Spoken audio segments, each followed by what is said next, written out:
বঙ্গীয় সংখ্যালঘু পরিষদ আয়োজিত সামাজিক সচেতনতা ও সাংবিধানিক সুরক্ষা আলোচনা চক্র ঘুটিয়ারি শরীফে। সাম্প্রতিক সময়ে সংখ্যালঘু সম্প্রদায়ের সামনে থাকা চ্যালেঞ্জ ও করণীয় নিয়ে আলোচনার জন্য বঙ্গীয় সংখ্যালঘু পরিষদ আয়োজন করল সামাজিক সচেতনতা ও সাংবিধানিক সুরক্ষা শীর্ষক আলোচনা চক্র। শনিবার ঘুটিয়ারি শরীফের রোজ হেভেন স্কুলে এই অনুষ্ঠান অনুষ্ঠিত হয়। অনুষ্ঠানে বিভিন্ন জেলা থেকে আগত গুণী ও বিদ্বজ্জনরা উপস্থিত ছিলেন। সভাপতিত্ব করেন পরিষদের বিশিষ্ট নেতা মাওলানা মোজাফফর হোসেন। প্রারম্ভিক ভাষণে পরিষদের সাধারণ সম্পাদক প্রফেসর ডক্টর জাহান আলী পুরকাইত বর্তমান পরিস্থিতিতে সংখ্যালঘুদের করণীয় সম্পর্কে বিস্তারিত আলোচনা করেন। পরিষদের কার্যকরী সভাপতি ও শিক্ষক আব্দুর রউফ বলেন, এই সংকটময় প্রেক্ষিতে মুসলিম, দলিত, খ্রিস্টান ও আদিবাসী সহ সংখ্যালঘু সম্প্রদায়ের প্রতিটি পদক্ষেপ অত্যন্ত সতর্কতার সঙ্গে নিতে হবে। কোনো প্ররোচনায় পা দেওয়া চলবে না। তিনি জোর দিয়ে বলেন, অস্তিত্ব রক্ষার জন্য শিক্ষাকে প্রধান হাতিয়ার করতে হবে। পরিষদের চিফ পেট্রন ও বিশিষ্ট সমাজসেবী মাওলানা আনোয়ার হোসেন কাসেমি বলেন, রাজ্যে পালাবদলের পর পরিস্থিতি আরও জটিল হয়েছে। এই অবস্থায় আমাদের ধৈর্য ও সহিষ্ণুতার পথই বেছে নিতে হবে। বর্ষিয়ান আইনজীবী ও শিশু একাডেমির কর্ণধার মুন্সি আবুল কাশেম, রোজ হেভেন স্কুলের কর্ণধার মঞ্জু ম্যাডাম বলেন, অহেতুক গোলামি ও ধর্মান্ধতা বর্জন করে বাস্তব পরিস্থিতি বিচার করে সিদ্ধান্ত নিতে হবে। এইরকম ভাবে শুধু মিটিং না করে আমাদের গুণীজন শুধু না পড়ছি একেবারে থোড়ের মাংস থেকে শুরু করে মদ্যপান কিছুই বাদ দিত না। চিন্না টুপিটা মাথায় দিয়ে মুসলমান সেজেছিল, কিন্তু যারা ভারতবর্ষের প্রকৃত মুসলিম মাওলানা আমরা যারা বলি, মাওলানা হোসেন আমিন মাদানি, ওবায়দুল্লাহ সিন্ধি থেকে শুরু করে মাওলানা মোহাম্মদ আলী জহর, যার নামে একটা বিরাট বিশ্ববিদ্যালয়, স্যার সৈয়দ আহমেদ, বিরাট তার দাড়ি, কিন্তু তিনি ইংরাজি শিক্ষার জন্য মুসলমানদের চেষ্টা করতেন। কত নাম বলবো, বলতে গেলে অনেক সময় লাগবে। ইভেন মাওলানা মওদুদি পর্যন্ত মনে হচ্ছে না। লাস্ট কথা যেটা একটু আগে কেউ বলছেন যে আমার এর বিরুদ্ধে বললে বেশি হবে। আমি এই সপ্তাহে 3টে জায়গা থেকে 3 রকম ভাবে পুরস্কৃত হয়েছি। কিসের জন্য? আমি ভয় করিনি। শুভেন্দু আর শ্রমিক ভট্টাচার্যের বিরুদ্ধে যেমন ওরা পোস্ট করেছে, আমিও সেদিন শিয়ালদার আন্দোলনে ছিলাম, আমার ছবিও পোস্ট হয়েছে, এবং ওদের বিরুদ্ধে কাট করে বলেছি সংবিধানের ফর্ম ধরে ভারতবর্ষের স্বাধীনতার পরে আজাদি বললেই অ্যারেস্ট হবে। ইয়া কি হয়ে গেছে? তার জন্য প্যানেল করতে হবে। আমি আমাদের হাইকোর্টে এসকে বাবুলাল এবং হাবিবুর রহমান, যে কুলতলি নাবালিকা ধর্ষণের ফাঁসি থেকে বাঁচিয়েছে, যে বাবু মুজিবের রায় পেপার করেছে, তার থেকে শুরু করে 7 জন লোকেরকে রেডি করে একদম মুখ্যমন্ত্রী এবং শ্রমিক ভট্টাচার্যের বিরুদ্ধে তুলে দিয়েছে। হ্যাঁ, লক্ষ লক্ষ ভিউজ হয়েছে, কিন্তু পিছু পা হয়নি। আর আমি যদি মনে করি ওই বাবা ধরে নেবে, এই আইন হয়ে গেছে, দেশ কারোর বাপের একার নয়, হ্যাঁ, সমাজ কারোর একার নয়, সে রাজনৈতিক পাওয়ার এসছে। আমি আমার ভারতবর্ষের নিয়ম অনুযায়ী জনসূত্রে ভারত আমারও পাওয়ার আছে, দেখাতে হবে।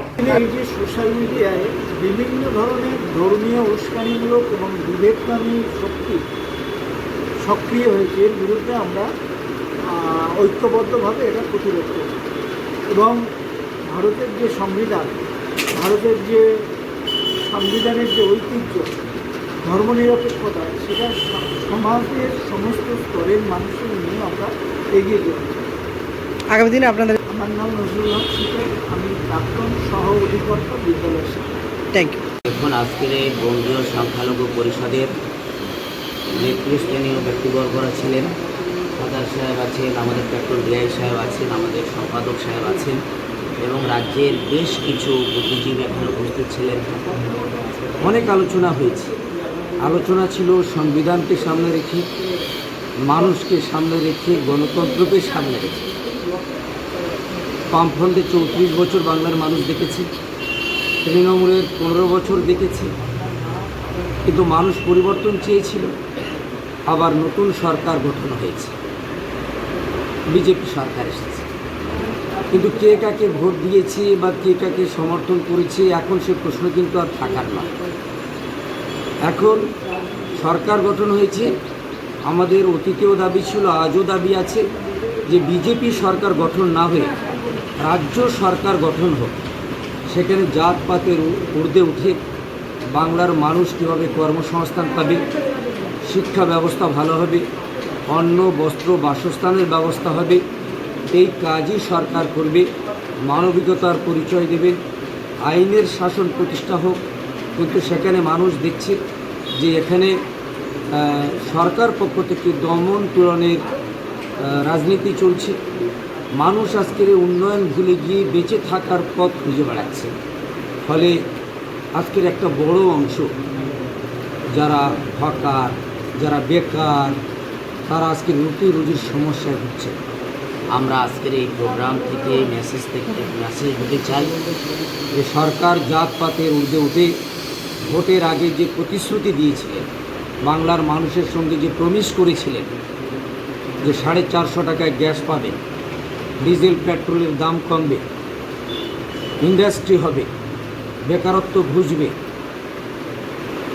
এবং বিয়ে থেকে শুরু করে যে সকল বিষয়ে আটকে রয়েছে সেগুলোর সুবিধা করে দেবেন। আজকের এই সরকার আসার পরে গঠনমূলক কিছু মানুষ দেখছেন, বরং একদিকে দমন পীড়নের রাজনীতি চলছে, হকার বেকারদের উচ্ছেদ চলছে, কর্মসংস্থান, রুটি বটি, অন্ন বস্ত্র বাসস্থানের কোনো দিকে সরকারের ভূক্ষেপ নেই, বরং মানুষকে কীভাবে উচ্ছেদ করা যায়, কিভাবে লক্ষ্মীর ভাণ্ডার বন্ধ করে দিয়ে যেটা প্রকল্প আনা হয়েছিল অন্নপূর্ণা, বলেছিলেন যে সবাই পেয়ে যাবেন যারা পাচ্ছেন, অথচ কখনো 18 পাতার 12 পাতার বিভিন্ন শর্ত সাপেক্ষ, কার 2 চাকা কার 4 চাকা, বিভিন্ন শর্ত সাপেক্ষে আবার গরিব মানুষের দেওয়ার পর সব মিলিয়ে বলতে চাচ্ছি মানবিক সরকার হবে। সরকার আসবে যাবে, নদীতে যেমন সমুদ্রে যেমন জোয়ার ভাটা হয়, সূর্য যেমন অস্ত যায় উদয় হয়, সরকার আসবে যাবে। ফলে আপনারা দৃষ্টান্তমূলক কিছু করুন, কেবলমাত্র ধর্মীয় মেরুকরণের রাজনীতি না করে মানবিক সরকার হয়ে মানুষের রুটি বুটি কর্মসংস্থানের ব্যবস্থা করুন। জাতপাতের ঊর্ধ্বে একটাই পরিচয় দিন যে আমরা মানুষ, আমরা ভারতবাসী, আমরা বাংলার মানুষ। এখন আর বাংলাদেশি রোহিঙ্গার প্রশ্ন তো আর নেই। এসআইআর হওয়ার পরে দুধ আর জল আলাদা হয়ে গেছে। ফলে এসআইআরের পরে যারা আমরা আছি অরিজিনাল আমরা ইন্ডিয়ান। ফলে যখন আমরা ইন্ডিয়ান, ফলে একজন ইন্ডিয়ান নাগরিক হিসাবে কিভাবে আমরা তার অধিকার পাবো, কিভাবে আমরা সুরক্ষিত থাকব, এটা কিন্তু সরকারের কাজ। ফলে সরকারের কাছে আমাদের আবেদন, একজন অমুসলিম ভাই যেমন সাংবিধানিক সুরক্ষা পাবেন, একজন মুসলিম কমিউনিটির মানুষ যেমন সে সুরক্ষিত বা সাংবিধানিক অধিকার পায়, এই চেষ্টা এবং এই ব্যবস্থা সরকারকে গ্রহণ করতে হবে। আপনার নাম আর পরিচয়? আমি আনোয়ার হোসেন কাসিমি, বঙ্গীয় সংখ্যা পরিষদের একজন সদস্য। এই যে জাতপাতের যে শুরু হয়েছে যে খেলাটা, এটা বন্ধ হয়ে মানুষের মানসিকতাটা সবার আগে বিবেকটা, যাতে আমরা বিবেককে প্রশ্ন করতে পারি যে কোনো মানুষের উপরে অন্যায় অত্যাচার কোনো ধর্ম থেকে নয়, সবার আগে আমরা মানুষ, এটা মাথায় রেখে পথ চলতে পারি, সেটা নিয়ে আমাদের আজকে এখানে বসে। আপনার নাম আর পরিচয়? আমার নাম বিলকিস বিবি, আমি centre for protection Democratic return India south চব্বিশ পরগনা মহিলা সেক্রেটারি। হুগলি শরীফে জানেন যে অনেক পিছিয়ে পড়া এলাকা, একটা মানে যে আশেপাশে আপনার এলাকাটা দেখে বুঝতে পারছেন যে প্রচুর কিন্তু ভাড়ার ঘর আছে এখানে। তো সেই জায়গাটায় বাচ্চারা মানে লেখাপড়ার দিক থেকে খুবই মানে পিছিয়ে পড়া একটা জায়গা। তো সেই জায়গাটায় আমার সবসময় পরিকল্পনা যে আমি এই জায়গাটা যারা পিছিয়ে পড়া সমাজের মানুষ তাদেরকে তুলে নিয়ে এসে পড়াশুনো শেখানো। অতি কষ্টে মানে খুবই কষ্টে আমার স্কুলটা চলে, প্রায় 100 কাছাকাছি বাচ্চা আমি ফ্রিতে পড়াই, চেষ্টা করি যে তাদের সমস্ত রকমভাবে পরিষেবাটা দেওয়া। তো দেখুন আমার অনেক বাচ্চা আছে, দেখুন অনেক সময় দেখা যায় যে অনেক ধনী লোকের বাচ্চাদের কিন্তু মেধা থাকে না, আবার দেখা যায় যে অন্য সাধারণ মধ্যবিত্ত ফ্যামিলির বাচ্চাদের কিন্তু অনেকটাই মেধা, সেই মেধাটাকে আমাদের খুঁজে বের করতে হবে। আমি এটা বলতে চাই যে শিক্ষা জাতির মেরুদণ্ড, শিক্ষা ছাড়া পৃথিবীতে কিছু। আমার ফুটিয়া শরীফে রোজ হেভেন্স স্কুল, একদম দক্ষিণ মাখানতলা অটো স্ট্যান্ডে আমার স্কুল। 50 কাছাকাছি বাচ্চা আছে আমার স্কুলে।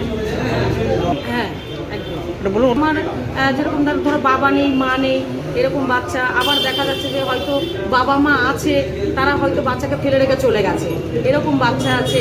আবার দেখা যাচ্ছে যে অনেক সময় দেখা যায় যে হয়তো অন্য মানে বাবা মা আছে অথচ অন্যজন মানুষ করছে, ঠাকুমা ঠাকুর দাদা এরকম আছে।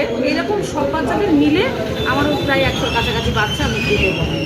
আজকে আমার স্কুলে সম্প্রীতির বার্তা দেওয়া হলো, কেননা দেখুন আমাদের জাতি ধর্ম বর্ণ আমরা পশ্চিমবাংলার বাসিন্দা, তা আমি চাই যে সবাই আমরা সুস্থভাবে একটা জীবনযাপন করি,